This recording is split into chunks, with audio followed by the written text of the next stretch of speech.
उधर गिरे। फिर मैंने एक को शूट किया, वो मर गया था। फिर उन्होंने बोला भाई एक बंदा और भी जिंदा है जो हमें शूट कर रहा है। ये वादे सुनने में आया था लोगों को। तो मैंने भी फायरिंग बंद कर दी, वो पीछे भाग गए।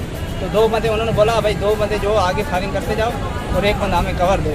जैसे वो 2 बंदे फायरिंग करता गया, एक बंदा फायरिंग करता, दूसरे ग्रेनेड फेंकता गया यहाँ से आगे। तो दूसरा बंदा जैसे निकला तो मेरे को उसने देख लिया था। मैंने उसको 2 गोलियाँ मारी, जख्मी हो गया। फिर उसने ग्रेनेड निकाला, एक हाथ में गोली मारी, वो हाथ छूट गया था, वेपन से वेपन नीचे गिर गई। तो उसने ग्रेनेड निकाला, ग्रेनेड की पिन निकालने वाला मैंने उसको सर पे गोली मारी, तो वो नीचे गिर गया। जैसे नीचे गिरा 2 बंदे आगे गए, एक को मैंने पीछे से गोली मारी थी, वो थोड़ा जख्मी हो गया। फिर आगे भाई ने जो है कार्रवाई की।